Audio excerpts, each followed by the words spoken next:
Welcome to the AI Research Roundup. I'm Alex. Today we're looking at a paper trending on X, published on December 28, 2025, just 1 week ago. It challenges the growing skepticism around chain-of-thought reasoning, showing that what looks like unfaithfulness is often just narrative incompleteness, and that simply increasing the token budget can boost faithful hint verbalization to 90%. The paper is titled, "Is Chain-of-Thought Really Not Explainability?" Chain-of-thought can be faithful without hint verbalization, and as we'll see later, these findings suggest we need to fundamentally rethink how we evaluate model interpretability. So, Figure 1 breaks down the paper's core argument into 4 main stages. First, Panel A illustrates the standard biasing features metric, where a chain of thought is flagged as unfaithful if it relies on a hint, like a Stanford professor's opinion, but fails to explicitly mention it. Panel B then challenges this strict criteria, showing that other metrics might actually judge that same reasoning trace as faithful.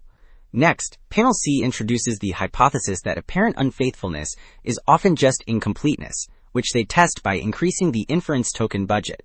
Finally, Panel D depicts the use of logit lens and causal mediation analysis to determine if the reasoning process truly drives the answer.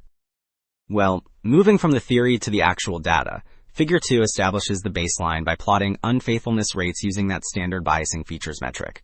The chart divides results into 3 hint types, starting with Professor on the left. The bars here, representing different models like Llama 3.2 and Gemma 3, reach nearly 1.0.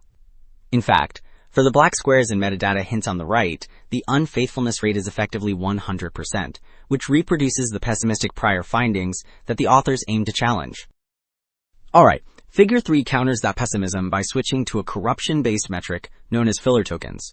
Although the vertical axis is labeled unfaithfulness, the caption clarifies that these bars actually show the percentage of faithful chains recovered from the rejection pile.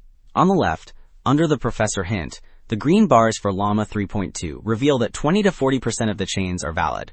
In the middle, the black square's hint sees faithfulness jump to nearly 60% on some tasks, indicating that the standard evaluation is likely too strict. So, Figure 4 turns to the second alternative metric, faithfulness through unlearning reasoning. Here the results are even more striking than in the previous chart. If you look at the green and blue bars, representing the Llama models, you see that faithfulness rates skyrocket to over 75% across almost all categories. This strongly suggests that the reasoning steps are functionally important, even if the model did not verbalize the hint. However, the orange bars show that the Gemma model still struggles under this metric, rarely exceeding a 25% faithfulness score. Okay, Figure 5 investigates whether the missing hints are just a result of tight token budgets, using the faithful at K metric. On the far right, under the professor hint, the blue line for Gemma 3 shows a dramatic trend. It starts low, but climbs to nearly 90% as K reaches 16. This confirms that with enough attempts, the model often verbalizes the hint it previously skipped. In contrast, the black squares and metadata panels on the left show flat curves that stay near 0. This distinction matters because it separates simple incompleteness from genuine failures to verbalize, which compute alone cannot fix. Well, beyond verbalization, Figure 7 asks if the reasoning process actually drives the answer. This chart splits the hint's impact into 2 components. The blue circles represent the direct effect, while the orange squares show the indirect effect mediated through the chain of thought. Crucially, for all models, the orange intervals consistently exclude 0. This proves that even silent reasoning steps causally influence the outcome.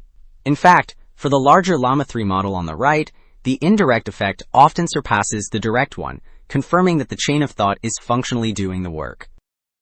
Alright, while the previous figures showed the results, Table 1 validates the unlearning method itself by reporting control metrics. If you look at the columns labeled spec, for specificity, the values remain consistently high, generally above 95%. This confirms that the unlearning process is surgical, removing specific reasoning steps without damaging the model's broader abilities. The faithfulness columns, labeled FF, also reinforce the earlier comparison.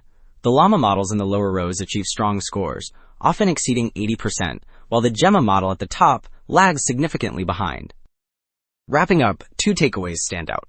First, apparent unfaithfulness is often just narrative incompleteness that vanishes with higher token budgets. Second, causal analysis confirms that even silent reasoning steps genuinely drive the model's decisions. This suggests we need deeper causal evaluations rather than simple text checks. That's it for this episode of the AI Research Roundup. I'm Alex. Thanks for listening.